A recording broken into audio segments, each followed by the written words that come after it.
बात करेंगे आर्टिकल 22 की।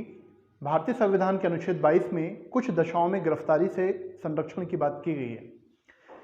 यह आर्टिकल दो पार्ट में बटा हुआ है। पहले भाग में कहा गया है सामान्य दशा में गिरफ्तारी और दूसरे पार्ट में कहा गया है निवारक निरोध के तहत गिरफ्तारी। सामान्य दशा में गिरफ्तारी का क्या मतलब है? इसमें तीन बातें शामिल हैं। या सामान्य विधि के तहत गिरफ्तारी, इसमें तीन बातें शामिल होती हैं। पहली बात, गिरफ्तार किए गए व्यक्ति को गिरफ्तारी के कारणों से अवगत कराया जाएगा। यदि पुलिस आपको गिरफ्तार करती है तो पुलिस का कर्तव्य है कि वो आपको गिरफ्तारी के कारणों से अवगत कराए कि आपको गिरफ्तार क्यों कर रही है। इसमें दूसरी बात शामिल है कि आपको अपने पक्ष में एक अच्छा वकील रखने की परमिशन होगी। और इसमें तीसरी बात शामिल है कि आपको गिरफ्तारी के 24 घंटे के अंदर निकटवर्ती मजिस्ट्रेट के समक्ष प्रस्तुत करना होगा। यह पुलिस का कर्तव्य है। तो होता क्या है? अच्छा, इसमें यात्रा के समय को छोड़कर कितने घंटे? 24 घंटे। तो 24 घंटे के अंदर यदि पुलिस ने आपको गिरफ्तार किया है तो वो कोई भी निकटवर्ती मजिस्ट्रेट के समक्ष प्रस्तुत करेगी, क्योंकि पुलिस का काम है कानून व्यवस्था को बनाए रखना और जुडिशरी का काम है, न्यायपालिका का काम है न्याय करना। तो पुलिस भी क्या करती है? सैटरडे गिरफ्तार करती है ना। और सैटरडे गिरफ्तार करती है तो उसे संडे का दिन पूरा मिल जाता है। और सैटरडे सैटरडे संडे उसकी खूब तोड़ाई होती है, सुटाई होती है ना। और फिर मंडे के दिन उसको प्रस्तुत किया जाता है।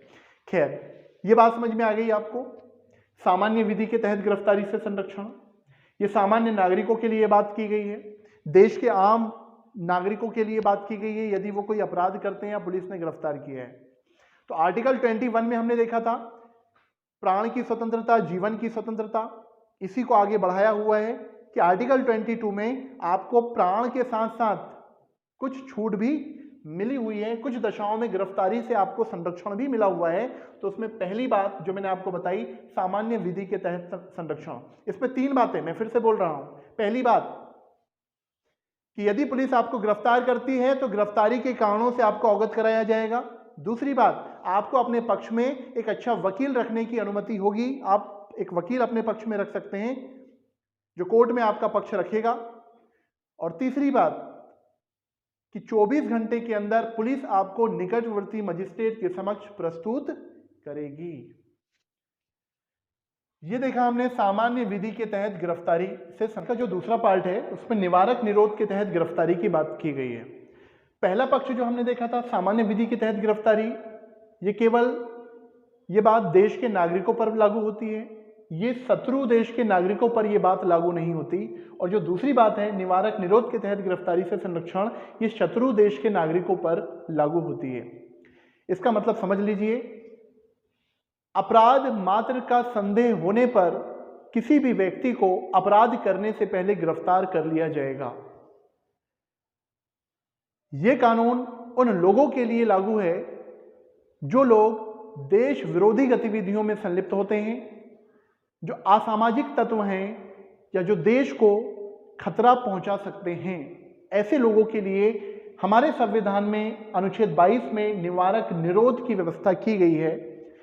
हमने देखा था सामान्य विधि के तहत किसी भी व्यक्ति को जब गिरफ्तार किया जाता है तो 24 घंटे के अंदर निकटवर्ती मजिस्ट्रेट के समक्ष प्रस्तुत करना होता है। लेकिन निवारक निरोध के तहत व्यवस्था की गई है कि इसके तहत यदि किसी व्यक्ति को गिरफ्तार किया जाएगा तो कम से कम उसको 3 माह तक पुलिस गिरफ्तार करके अपनी कस्टडी में रख सकती है। मतलब 3 माह बाद ही उसे मजिस्ट्रेट के समक्ष प्रस्तुत किया जाएगा।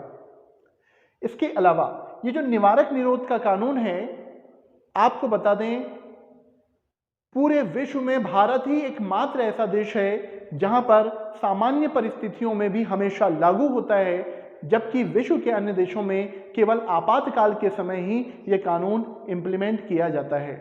इसके अलावा जो निवारक निरोध का कानून है ये समवर्ती सूची का विषय है जिस पर केंद्र और राज्य दोनों ही कानून बना सकती हैं।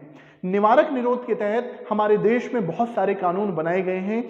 हमारी पार्लियामेंट के द्वारा इसके संदर्भ में काफ़ी कानून बने हैं। कौन कौन से कानून बने हैं उस पर मैं थोड़ी सी चर्चा कर देता हूं। जैसे निवारक निरोध अधिनियम बनाया गया 1950 में, आंतरिक सुरक्षा अधिनियम कानून बनाया गया 1971 में जिसे मीसा कहा जाता है, विदेशी मुद्रा संरक्षण और तस्करी अधिनियम बनाया गया 1974 में जिसे कोफेपोसा कहा जाता है। इसके अलावा आपको पता होना चाहिए हमारे देश में इसी से संबंधित एक कानून बनाया गया जो आज भी इम्प्लीमेंट है, रासुका, राष्ट्रीय सुरक्षा कानून। ये बनाया गया 1980 में, 1980 में रासुका कानून पारित किया गया था।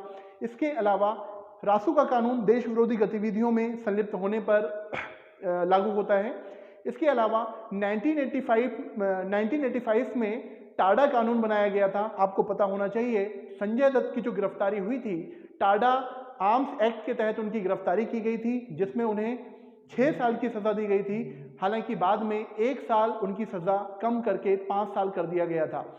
इसके अलावा टाडा कानून को समाप्त करके 2002 में पोटा कानून बनाया गया जो आतंकवाद गतिविधियों को रोकने के लिए था, आतंकी गतिविधियों के दमन के लिए कानून बनाया गया था और काफ़ी कठोर कानून था। हालांकि इसे 2004 में समाप्त कर दिया गया था।